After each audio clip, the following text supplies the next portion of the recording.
What if some of your most vivid memories aren't exactly new? What if what you swore you were experiencing for the first time was actually an old memory represented in a different form, with a different context and emotion? Stop for a second and think about it. Because if that's true, a lot of what you call a new experience might just be your brain doing something silent and profoundly strange. Have you ever experienced this? That sudden feeling of familiarity, as if the present moment perfectly fits something you don't remember experiencing. A conversation, a place, an idea that comes out of nowhere, but it comes loaded with certainty. It's not exactly a classic déjà vu. It's more subtle, more intimate. As if the brain were saying, "Relax, I already know this." Even when you're sure you don't know. What almost no one tells you is that the brain doesn't work like a camera that records the world in real time. It doesn't store memories in a neutral, clean, and organized way. On the contrary, the brain reconstructs. It edits. It recycles. Fragments of past experiences, old emotions, forgotten images, and archived sensations are constantly reused to give meaning to the present. And sometimes, this process is so efficient that you don't notice the difference between remembering and experiencing something new. What you're about to discover might surprise you, because this recycling of memories doesn't only happen in strange or rare moments. It's part of the normal functioning of the human mind. The brain loves shortcuts. It prefers to reuse existing patterns rather than create everything from scratch. This saves energy, speeds up decisions, and increases our chances of survival. But there's a disturbing side effect. The past can disguise itself as the present without asking permission. Think of an idea you had that you thought was brilliant, totally original. Have you ever felt like it just appeared? In many cases, the brain is pulling something old, perhaps forgotten, perhaps never consciously registered, and reorganizing it as if it were new. The same happens with emotions. An intense reaction may not stem from the present moment, but from a recycled emotional memory, reactivated outside its original context. And when that happens, the feeling is real. The impact is real. Even if the origin isn't. Stay with me until the end of this journey, because understanding this mechanism changes the way you see your memories, your certainties, and even your decisions. When the brain recycles memories, it doesn't warn you. It doesn't put a label saying, "This came from the past." It simply delivers the experience ready-made, with a feeling of novelty, coherence, and truth. And we trust it. We trust it because that's how we learn to navigate the world. There is something fascinating, and at the same time disturbing, about this process. If the brain can represent old memories as if they were new, to what extent are our perceptions reliable? To what extent does what we feel now truly belong to the present moment? These questions are not abstract. They permeate our daily lives, shape choices, create beliefs, and construct personal narratives that we defend as facts. It is precisely in this uncomfortable territory between science, perception, and mystery that the philosophy of is born. Dark human science to look at how the brain works not as something perfect, but as something profoundly human, efficient, adaptable, and sometimes deceptive. Because understanding the mind isn't about comfort. It's about seeing beyond the illusion of control. And from here, things get even more interesting. Because when you understand as the brain recycles memories, it starts to perceive the signs of this happening in real time. And once you see it, you can no longer pretend you didn't see it. And perhaps, while you're listening to all this, something has already stirred inside you. An old memory, a feeling that's hard to explain, or even that strange impression that this subject touches on something too personal. If that happened, don't ignore it. This type of reaction says a lot about how the brain works, and about how each of us experiences these silent recycling processes in a unique way. If this topic resonates with you, leave a comment below about what has touched you the most so far. It could be an experience, a feeling, a question, or even something you've never stopped to think about. When you write, you're not just talking to me, you're helping other people realize they're not alone in these mental quirks. Sometimes, a simple comment makes someone recognize themselves for the first time. And if at any point you thought, "That's exactly how I feel, but I've never been able to explain it," liking this video is a direct way of saying that this type of content matters. It's not just a click. It's a sign that it's worthwhile to continue exploring these topics that almost no one dares to delve into. This helps the video reach further, to break through other bubbles, other curious minds like yours. Now, if you feel that this type of reflection, intense, scientific, and somewhat uncomfortable, is something you want to continue following, subscribing to the channel is almost a gesture of continuity.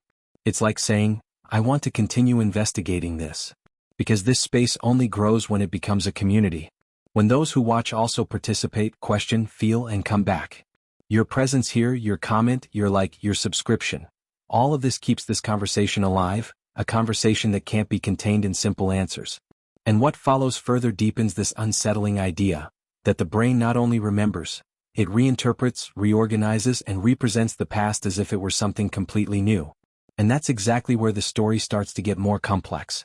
Now I want to delve even deeper into this subject, because, if you observe carefully, these phenomena are not far removed from your routine. They happen in the simplest moments, in details that pass by too quickly to be questioned. That strange feeling of experiencing something for the first time, but with an underlying familiarity that is difficult to explain. You enter a new place, talk to someone you just met, begin a new activity, and yet, something inside you whispers that it has already happened. Not as a clear memory, not as a complete scene, but as an echo. A silent recognition. And the most curious thing is that this isn't accompanied by doubt. On the contrary, it comes with conviction. The brain delivers this experience with such a strong seal of authenticity that you don't question it. You just feel it, and move on. Only later, sometimes hours or days later, does the reflection come, where did this come from? This is one of the most subtle ways in which the brain recycles memories, not copying the past exactly as it was, but representing reorganized fragments, adapted to the present, shaped to make sense now. The same thing happens with thoughts.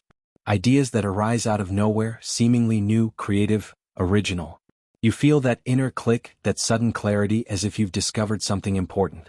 But if you stop to observe more calmly, you realize that that idea carries traces of things you've already seen, heard, or experienced. An old concept with a new package. A cognitive memory that remained in the background of the mind, waiting for the right moment to reappear. The brain does this all the time because it doesn't create in a vacuum. It transforms. It reorganizes.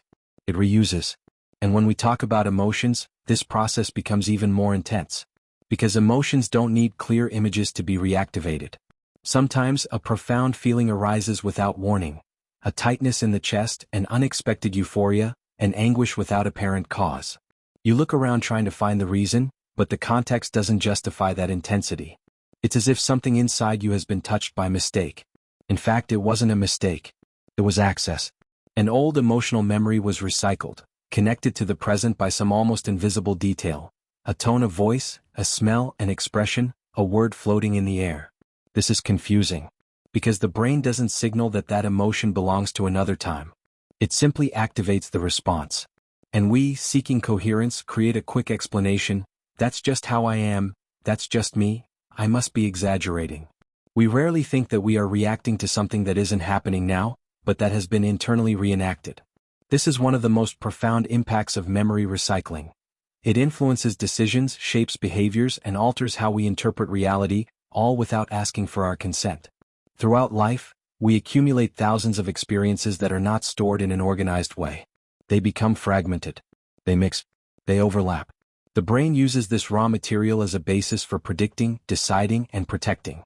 This strategy was essential for human survival, but in today's world it creates gray areas between past and present. Between what is lived now and what is merely represented. It is there that the hidden truth is born, behind many of the certainties we defend so strongly. How many decisions have you made driven by a feeling that's hard to explain? How many times have you trusted a gut feeling that seemed to come from nowhere? In many cases, the brain was simply using recycled memories as a shortcut. This doesn't automatically make the decision wrong, but it shows that it's not as spontaneous as it seems. There's an invisible backstage at work, organizing old pieces to respond to new challenges. And the less aware we are of this, the more we believe we're acting with complete clarity. This perception changes one's mindset. Because understanding that the brain recycles memories is understanding that the human experience is a journey of constant reconstruction. Nothing is entirely new. Nothing is entirely old. Everything goes through layers of interpretation. And this affects everything from personal relationships to career choices, from emotional reactions to deep-seated beliefs about who we are. The transformation lies not in eliminating this mechanism, that would be impossible, but in recognizing it when it manifests. There's something liberating about that too. Realizing that not every reaction defines who you are. That not every intense emotion needs to be taken as absolute truth. That some certainties are just temporary rearrangements of past experiences. When you understand this, you begin to gain inner space. A space between stimulus and response. A space where consciousness can enter and observe instead of just reacting. But this observation requires courage. Because looking into our own mental backstage means accepting that not everything we feel is as reliable as it seems. It means questioning the automatic narrative that the brain constructs to keep us safe. And that, for many people, is uncomfortable. Yet, it is in this discomfort that the greatest revelations arise. It is there that perception expands and the journey gains depth. From the moment you start noticing these patterns in your daily life, something changes. You begin to observe your reactions with more curiosity than judgment. You start to perceive when an emotion seems stronger than the moment demands. When an idea arises laden with familiarity. When a new situation awakens an old response. And this perception doesn't close anything off, it opens things up. It opens space to better understand how the brain constructs the reality you call the present moment. Comment below, that makes sense to me. Now I want to delve even deeper into this subject, because when we start to look closely at how the brain handles memories, the idea of remembering completely loses that simple and reliable air that we've learned to accept since childhood. Most of us grow up believing that the brain functions like an organized archive, almost like an internal hard drive, where experiences are recorded, stored, and then accessed exactly as they happened. But this is a comfortable illusion. The reality is much more complex, and much more unsettling. The brain doesn't store memories. It reconstructs them. Every time you remember something, you're not accessing an intact file frozen in time. You're actually recreating that experience from scattered fragments. Incomplete images, bodily sensations, associated emotions, narratives you've told yourself over the years. Each memory is a montage made in real time. A silent remix of what happened, what you felt, and what you came to believe afterward. And here's the detail that changes everything. This reconstruction process doesn't only happen when you think about the past. It happens all the time, including when you live in the present. The brain takes pieces of old experiences and uses them as raw material to interpret the now. It reuses patterns because it's efficient. It saves energy.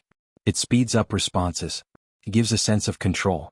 But this efficiency comes at a price, and that price is distortion. When the brain mixes fragments of memory, it doesn't always keep the origin clear. You feel something, think something, react in a certain way, but you can't identify where it came from. It seems spontaneous. It seems new. It seems true. But, behind the scenes, that response may have been constructed from experiences you don't even consciously remember.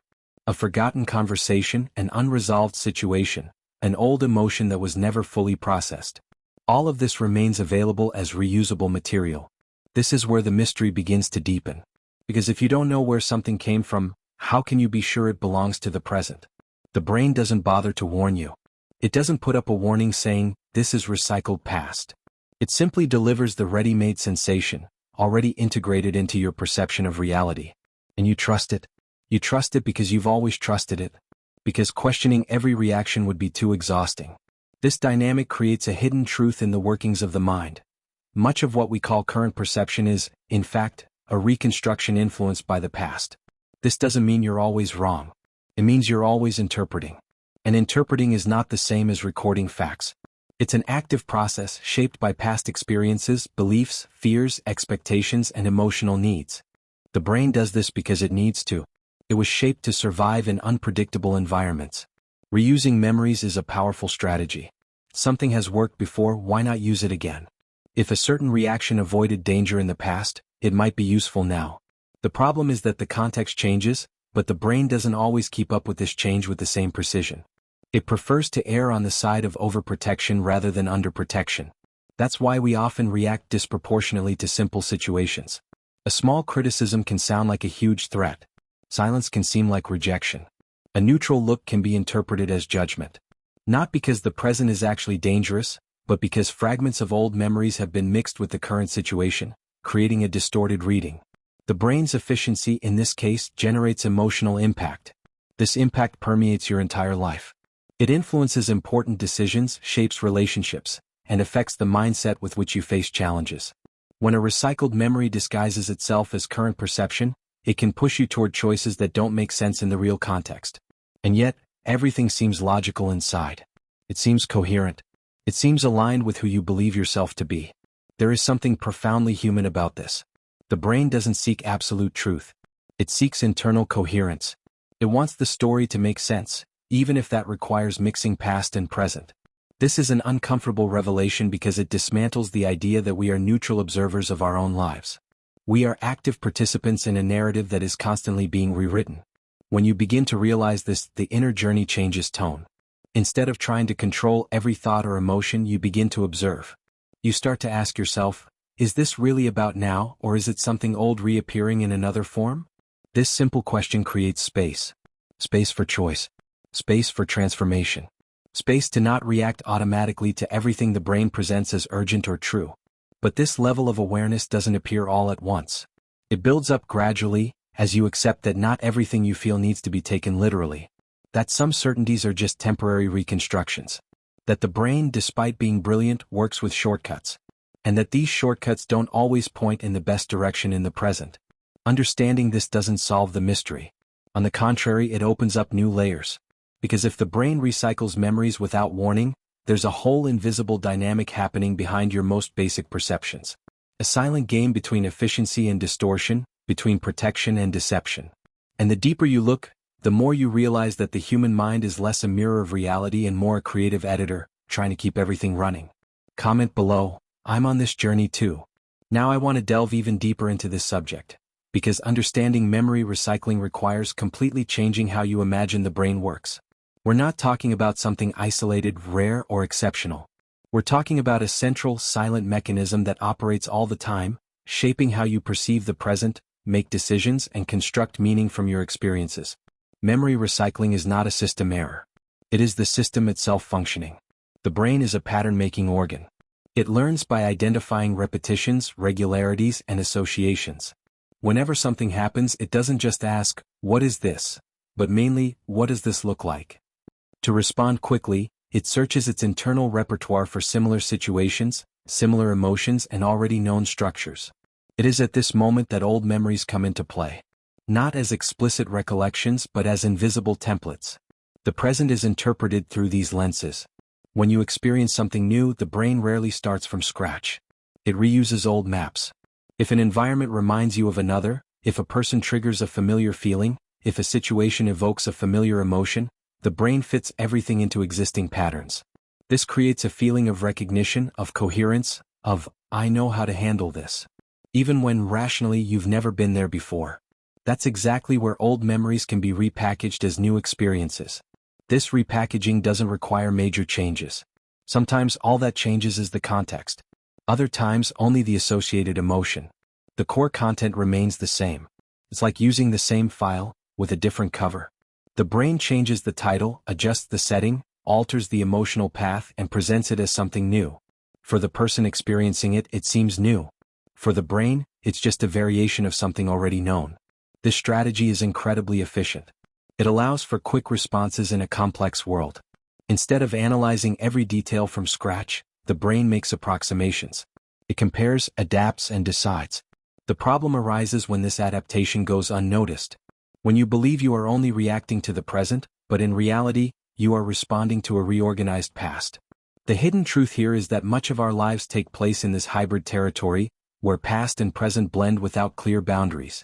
Think about how many times you felt an instant sense of trust, or an automatic rejection, without knowing exactly why. Many of these reactions don't stem from the current situation, but from old patterns being reused. The brain identifies something minimally similar to past experiences and activates the complete package. Expectation, emotion, interpretation. All of this happens in fractions of a second behind the scenes of consciousness. When you realize it, the answer has already been given. This recycling profoundly influences the mindset with which you view the world.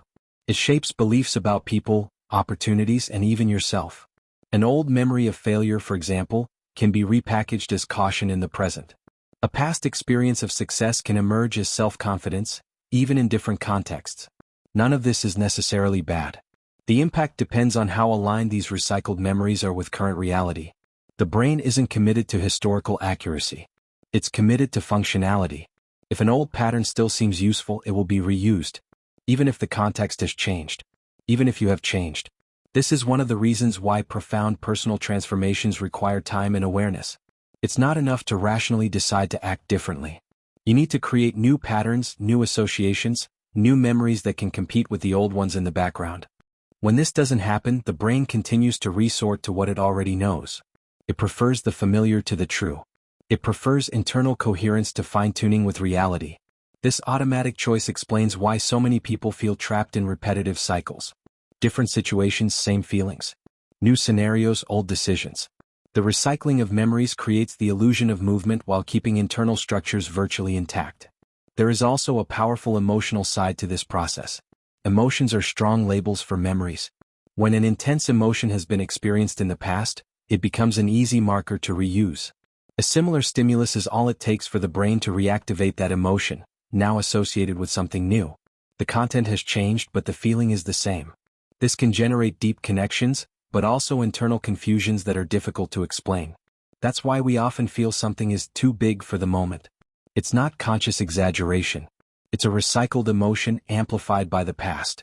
The brain doesn't distinguish time well when it comes to emotions. For it, feeling is feeling. If the emotion seems relevant, it is activated. It is up to consciousness, when possible, to perceive this dynamic and create a small interval before reacting. This interval is transformative. It doesn't eliminate the recycling of memories, but it allows you to observe it in action.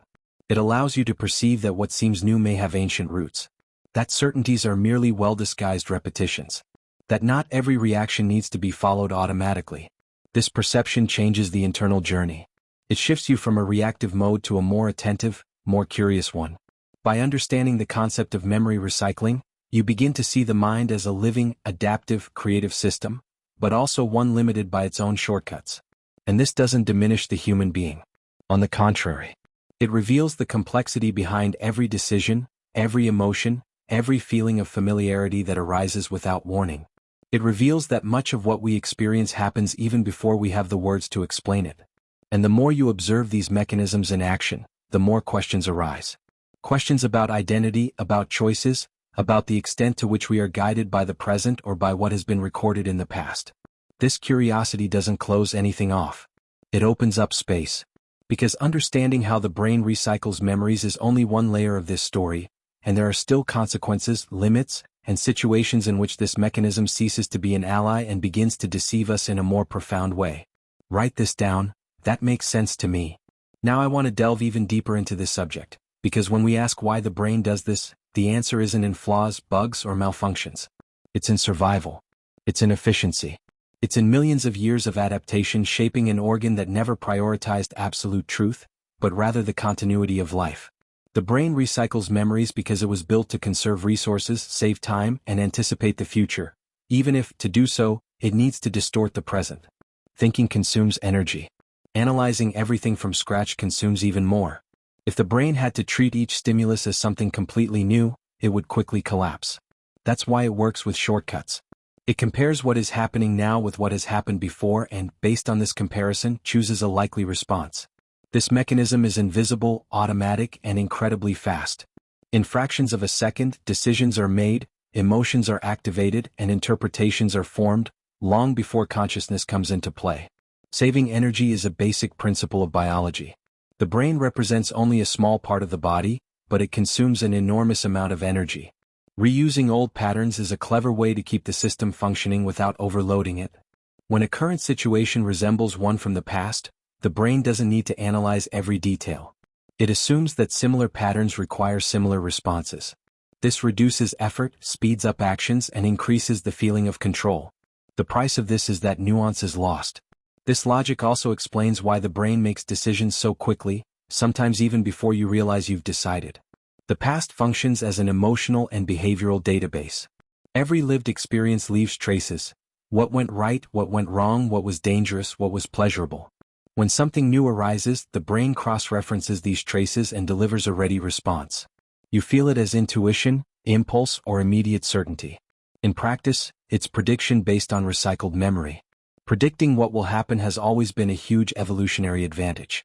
Anticipating threats, recognizing opportunities, avoiding known risks, all of this increased the chances of survival. The brain learned that erring on the side of caution was safer than erring on the side of negligence. If something seems even slightly similar to a dangerous situation from the past, the reaction is activated. Even if the current context is different. Even if the danger no longer exists. The system prefers prevention to verification. This creates an interesting paradox. The same mechanism that protects us can also limit us. By recycling memories to predict the future, the brain tends to repeat old responses, even when reality demands something new. It bets on what it already knows. This bet most of the time works well. But in complex social and emotional environments, it can generate distortions. Exaggerated reactions, hasty judgments, decisions that seem logical internally, but misaligned with what is happening externally. It's important to understand that this isn't a flaw. It's not something that needs to be fixed. It's an extremely efficient survival strategy in biological terms. The brain wasn't designed to make us happy, fulfilled, or fully conscious. It was designed to keep us alive. Everything else came after. When you feel an intense emotion for no apparent reason, when you react automatically to something small, when you have the feeling of, I already know where this is going, the brain is simply fulfilling its original function. The problem arises when this mechanism operates outside the context in which it was shaped. In the modern world, many threats are not physical. They are symbolic, social, emotional. Even so, the brain responds with the same old logic. It recycles memories of rejection as if they were real dangers. It reuses patterns of failure as if they were absolute warnings. Anticipating the future based on the past begins to influence career choices, relationships, and how a person sees themselves in the world. This dynamic profoundly affects mindset. Because if the brain is constantly predicting outcomes based on old memories, it can limit the perception of new possibilities. Personal transformation in this scenario requires more than willpower. It requires awareness of what's happening behind the scenes. It requires perceiving when a reaction comes from the present and when it is merely an automatic prediction, built from past experiences that may no longer make sense. There's a hidden truth here that's almost never discussed. Many of our strongest convictions don't stem from rational analysis, but from recycled emotional shortcuts. The brain constructs a coherent narrative to justify responses that were made even before we were consciously aware of them. This narrative gives us a sense of control, but it also masks the true origin of the decisions. Questioning this isn't easy because it threatens the idea of total autonomy. It is precisely this type of investigation that opens the door to profound revelations about the workings of the mind. This is what we explore here on Dark Human Science, not to create fear but to broaden perception. To show that understanding the brain is not about dominating it, but about recognizing its patterns, its limits, and its silent strategies. When you understand why the brain recycles memories, you begin to see your reactions with more curiosity and less judgment. This curiosity changes the inner journey. Instead of fighting against every emotion or automatic thought, you begin to observe them as signals. Signals that something old has been activated. Signals that the brain is trying to predict, protect, anticipate. This perspective doesn't eliminate the mechanism, but it creates a small space for choice. A space where you can decide if that prediction still makes sense or if it's just a reflection of another time. And the more you understand how this works, the clearer it becomes that the brain is incredibly efficient but not infallible. It works with probabilities, not certainties. It prefers shortcuts to in-depth analysis. It relies on the past to deal with the future.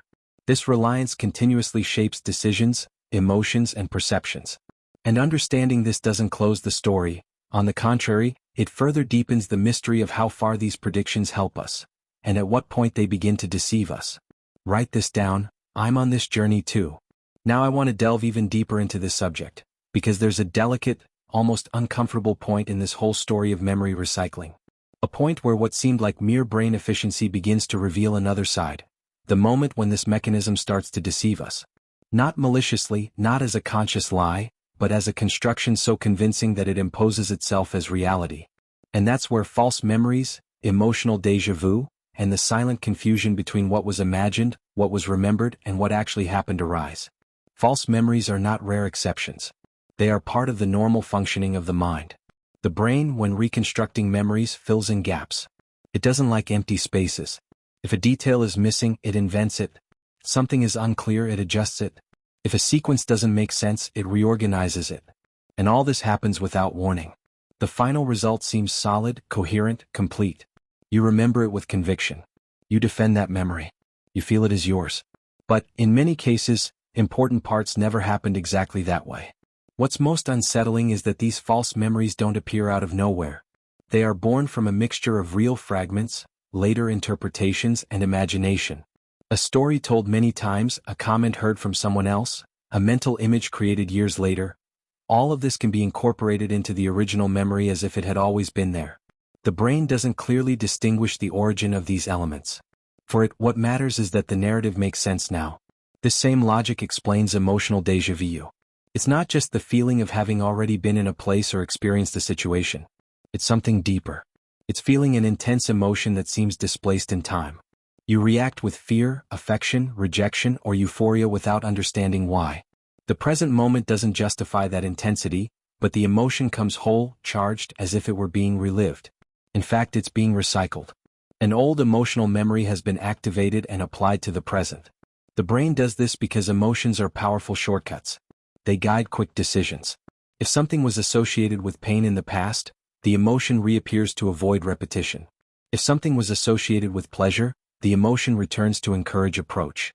The problem is that the context changes. People change. You change. But the recycled emotion doesn't keep up with these transformations with the same precision. It arrives as a sealed package ready to be used, even when it doesn't perfectly fit the current situation. This is where the confusion between imagination, memory, and real experience begins. The brain does not store these categories in separate compartments. An imagined scene with a lot of emotional charge can be recorded similarly to a lived experience.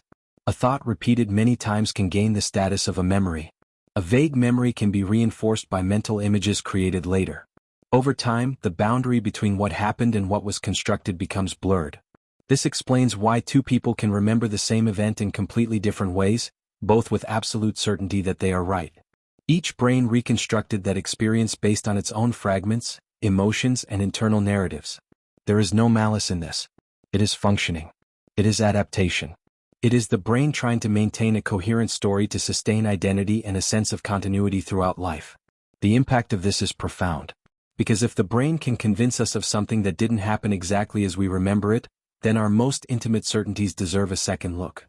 How many decisions have been made based on distorted memories? How many relationships have been affected by interpretations that seemed like facts? How many opportunities have been avoided because the brain recycled a negative memory and presented it as a reliable prediction? This dynamic creates a hidden truth in our daily choices. Often we don't react to the present, but to the version our brain has constructed of it. An edited version, influenced by past experiences, old fears, and unconscious expectations. The feeling of conviction doesn't guarantee accuracy. It only indicates that the brain has found a familiar pattern and decided to act based on it. This doesn't mean we should distrust everything all the time. That would be unfeasible. It does mean, however, recognizing that the human mind is not a faithful record of reality, but an interpretive system in constant adjustment. This perception changes your mindset. Instead of defending memories as absolute truths, you begin to see them as possible constructions. Instead of reacting automatically, you create space to question, is this happening now, or is it something old reappearing? This simple question has a transformative impact. It doesn't erase emotions, but it diminishes the control they exert when they arise out of context. It doesn't eliminate recycled memories, but it brings awareness to the background where they are constructed. Gradually, you begin to notice patterns. Certain reactions that repeat themselves. Certain emotions that appear in different situations. Certain internal narratives that insist on confirming themselves. Understanding these patterns doesn't solve the mystery. On the contrary, it expands the journey. Because the more you observe, the clearer it becomes that the brain is an extremely skilled storyteller. It takes pieces of reality, imagination, and memory and creates a narrative compelling enough to guide decisions and sustain identity. Questioning this narrative isn't denying who you are. It's deepening your understanding of how you've built yourself up to this point. And this deeper exploration brings revelations that aren't always comfortable, but are almost always liberating. You begin to notice that not every memory needs to be defended. That not every emotion needs to be obeyed. That not every certainty needs to be kept intact. There is room for revision. There is room for updating. There is room to allow the present to be lived with less weight from the recycled past. The more you understand when this recycling process is deceiving, the more attentive you become to the subtle signs. That discomfort without a clear cause. That immediate certainty that arises too quickly. That memory that seems solid but doesn't withstand simple questions. These signs don't call for combat. They call for observation. They call for curiosity. They call for a willingness to see beyond the first version that the brain presents. And it is precisely at this point that the story begins to gain new layers, because understanding when the mind deceives us inevitably leads to an even deeper question. What happens when we begin to see these deceptions in real time while they are forming? Comment below, that makes sense to me. Now I want to delve even deeper into this subject. Because all of this ceases to be merely curious or intriguing when it begins to directly affect how you live, choose, and relate to the world. The recycling of memories isn't confined to strange recollections or isolated sensations. It permeates important decisions, shapes everyday behaviors, and sustains beliefs you may never have questioned. That's where the real impact appears. Think about how many choices you've made believing you were being rational, logical, and conscious. A career decision, a change of direction, the choice to distance yourself from or get closer to someone. In many of these moments, the brain wasn't just analyzing the present. It was consulting old memories, distorted by time, emotion, and the internal narrative built up over a lifetime. The result seemed like a firm, almost inevitable decision. But, behind the scenes, that choice may have been guided by recycled past experiences, represented as reliable intuition. Decisions based on distorted memories don't seem distorted internally. They seem obvious. The brain delivers a sense of certainty that eliminates doubt. And the stronger this feeling, the less questioning there is. This explains why we often repeat patterns even when we swear we wouldn't do it again. The situation changes, the names change, the setting changes, but the internal structure of the decision remains. The brain recognizes an old pattern, activates a known response, and moves forward, convinced that it is protecting you. The same happens with disproportionate emotional reactions. That irritation that arises too quickly. The sadness that appears without warning.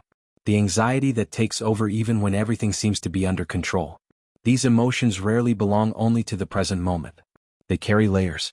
Layers of past experiences, of unresolved frustrations, of old fears that have been recycled and applied to the now. The brain doesn't make a clear distinction between times when it comes to emotion. If something seems relevant, it activates everything. Internally, the reaction seems fair. It seems coherent. It seems inevitable. Externally, sometimes, it doesn't even make sense to you. It's in this disconnect that many people begin to blame themselves, judge themselves, and ask themselves, why am I like this? But the question may be poorly framed. It's not about being like this. It's about how the brain learned to react based on what it experienced before and continues to reuse these responses for efficiency. This process also sustains beliefs that present themselves as absolute truths. Ideas about who you are, what you deserve, what is possible or impossible. Many of these beliefs were born from specific experiences at specific times, but have been generalized over time. The brain recycles these memories and transforms them into internal rules. This always happens to me. I'm not good at this. People always do this. These phrases sound like facts, but they are constructions based on fragments of the past. The impact of this on mindset is profound. Because when a belief takes hold as absolute truth, it begins to filter reality. You start to perceive only what confirms it. The brain loves consistency. It selects information that reinforces the existing narrative and ignores what threatens to dismantle it. This selection is not conscious. It happens automatically. And so, recycled memories continue to fuel decisions, emotions, and beliefs, creating a cycle that is difficult to break. This cycle silently affects relationships. How many times have you reacted to someone as if that person were someone else entirely? As if you were reliving a past experience, even when faced with someone completely different. The brain identifies superficial similarities and applies old responses. A tone of voice, an attitude, a similar situation are enough to activate recycled memories. The reaction comes before the analysis. Then, the mind constructs justifications to support what has already been felt. In everyday life, this translates into unnecessary conflicts, confusing estrangements, and overly intense closeness. Everything seems emotionally real, but it doesn't always correspond to what's actually happening. This difference between internal experience and external reality is one of the most profound effects of memory recycling. It creates very convincing internal worlds, but they are not always aligned with the present. There is also a direct impact on how you perceive the future. The brain uses the past as a basis for predicting what lies ahead. If the recycled memories are predominantly negative, the predictions tend to be limiting. The future seems threatening, difficult, repetitive. If the recycled memories are idealized, the future may seem unrealistic, burdened with expectations that are difficult to sustain. In both cases, the present is lived under the shadow of a reorganized past. This perception begins to generate reflection.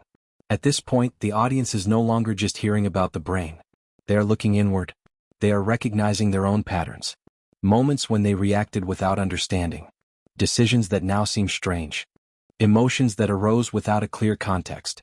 This identification is not comfortable, but it is powerful. Because it opens up space for transformation.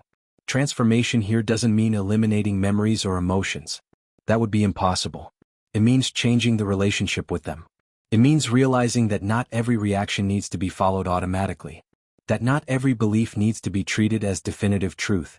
That there is a difference between feeling something and acting as if it were an absolute fact. This difference creates inner freedom. When you begin to realize the impact of recycled memories on your life, something changes in your personal journey. You start to observe more and react less. You begin to question with curiosity instead of judging yourself.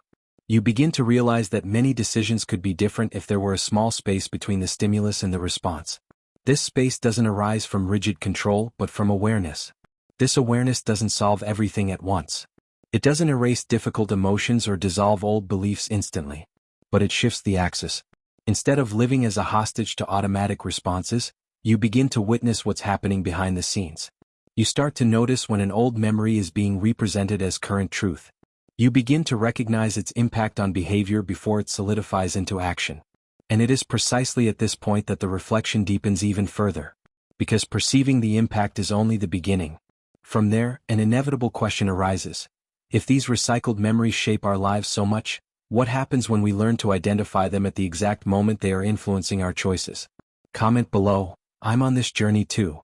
Now I want to delve even deeper into this subject, because there's a point where all of this stops being merely interesting, curious, or even unsettling, and becomes truly disturbing. It's the moment when the question arises that almost no one likes to confront, but which completely changes how you look at your own mind. If the brain recycles memories, to what extent are our certainties reliable? Stop for a moment and feel the weight of this. Most people live believing that the present is something pure, immediate, happening exactly as it is. But the hidden truth is that the present rarely reaches us unfiltered. It passes through invisible layers of past experiences, old emotions, pre-existing interpretations. The now doesn't arrive raw. It arrives edited. And the editor is the brain. Our perception of the present may be shaped by the past all the time, without us realizing it. Not as a clear memory, not as an explicit flash, but as a silent bias. The brain compares, adjusts, predicts, and delivers a version of reality that seems solid enough to guide decisions.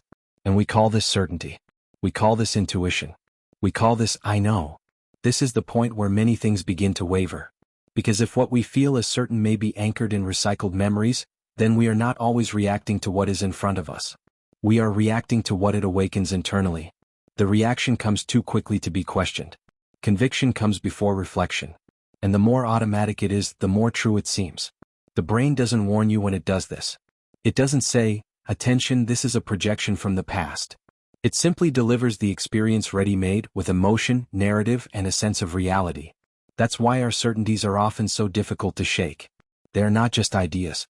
They are complete internal experiences, built from old patterns that the brain trusts. And here's the most uncomfortable psychological twist. Feeling certain is not the same as being right. The feeling of conviction does not guarantee alignment with the present.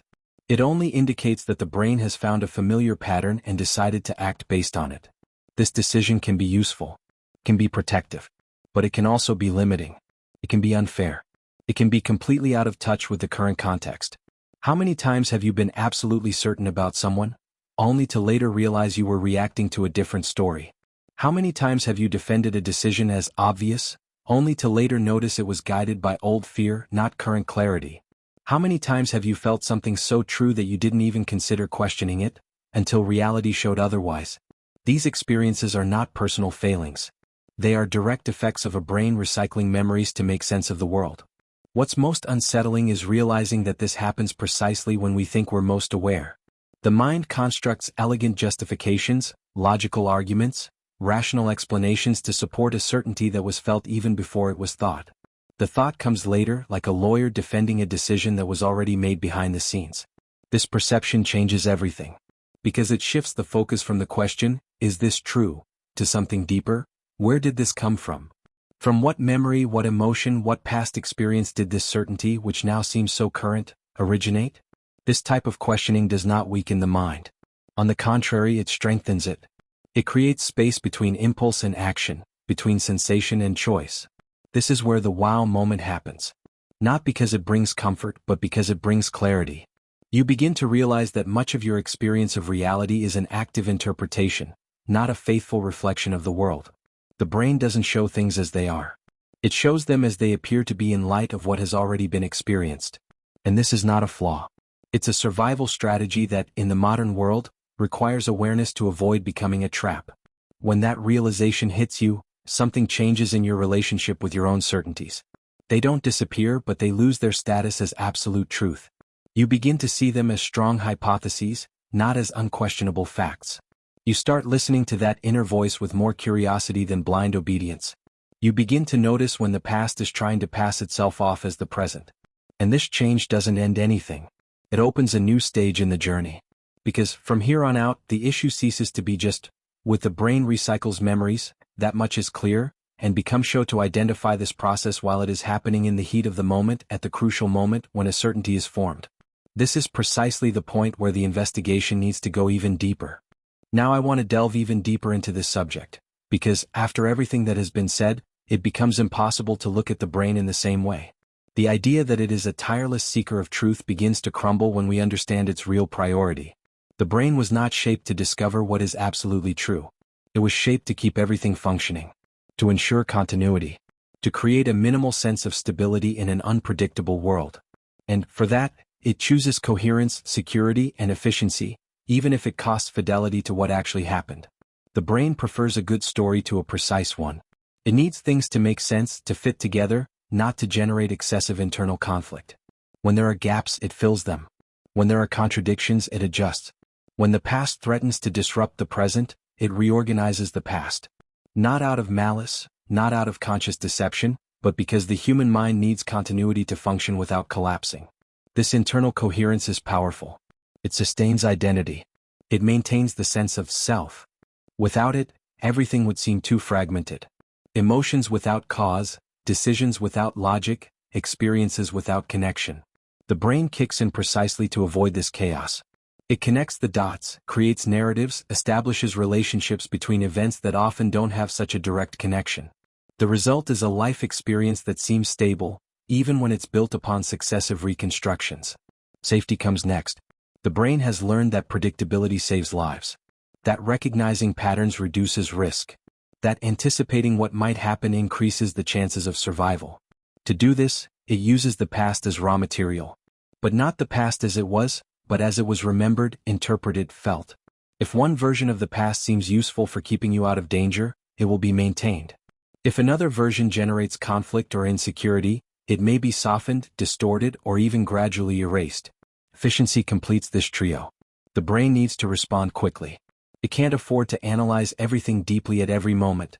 Rewriting the past, recycling memories, reusing emotions and patterns is a way to accelerate responses. This makes life possible in real time. But it also creates an inevitable side effect. What you call a memory isn't always a faithful record, and what you call certainty doesn't always arise from the present. When these three forces, coherence, security, and efficiency, combine, the brain does something impressive. It rewrites the past without you even realizing it. Small adjustments here, omissions there, subtle changes in the emotional tone of a memory. None of this seems serious in isolation. But, over time, these alterations construct a version of your personal history that underpins who you believe yourself to be today. Questioning this isn't simple because it shakes the very foundation of your identity. There is a profound impact in this perception. It invites a rare humility. The humility to recognize that our memories are not courts of truth, but workshops of reconstruction. That our certainties are not definitive proofs, but comfortable hypotheses. That the human mind is brilliant precisely because it creates meaning where there are no absolute guarantees. And that this brilliance comes with inevitable limitations. This reflection doesn't call for constant distrust, nor extreme skepticism.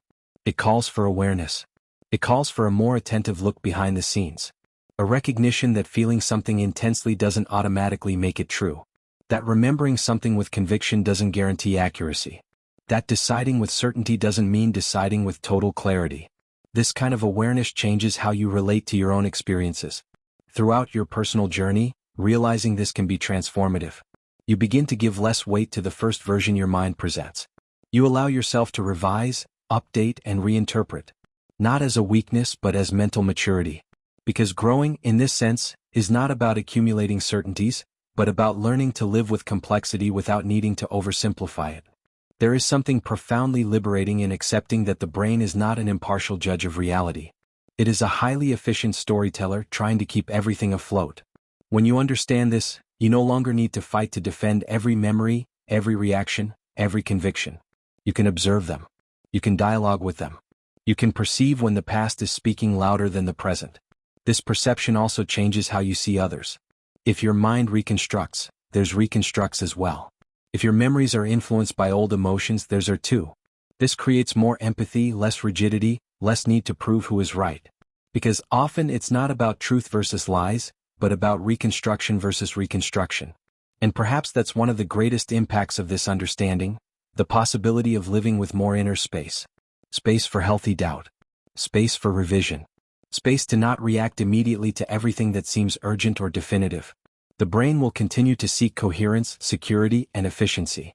It will continue to recycle memories. That doesn't change. What changes is the relationship you build with this process. When you realize that even the past can be rewritten behind the scenes, something shifts. Life ceases to be a rigid sequence of clear causes and effects and begins to be seen as an interpretative flow, a constantly adjusting process. And this doesn't diminish the human experience. It makes it deeper, more honest, more real within its limitations. Ultimately, perhaps the most provocative thing of all is accepting that what you call memory is less a mirror of what has been lived and more a continuous reconstruction of what makes sense now. And recognizing this doesn't end the story. On the contrary, it opens up space to continue investigating how these reconstructions happen, how they influence the present, and to what extent they can be perceived at the exact moment they are being formed. Perhaps not all memories are recollections. Some are merely reconstructions. Comment below, that makes sense to me. And if you've made it this far, it's because something in all of this resonated with you. Perhaps a memory, perhaps a feeling difficult to explain, perhaps just that silent doubt that lingers when we begin to realize that the brain doesn't always show the world as it is, but as it manages to organize it. If this conversation made sense to you, stay with me a little longer. Subscribing to the channel is a simple way to continue exploring these ideas, these invisible layers of the mind that we almost never stop to observe calmly. If at any point you thought, this message was for me, write that in the comments. Or leave something like, I'm with you until the end. It's not just about showing up. It's about demonstrating that this reflection has resonated with you on the other side. And if you felt a connection to this journey, please like the video. It helps this type of content continue to exist and reach more people who are also questioning what memory is, what certainty is, and what is merely reconstruction. There's a video over here that delves even deeper into this topic, touching on another facet of this same mystery. Click on it and continue reading with me there. Sometimes an answer doesn't conclude anything, it just opens the next question. Because in the end, maybe the issue was never what you remember, but as your brain chose to remember. This is dark human science, where perception is not reality,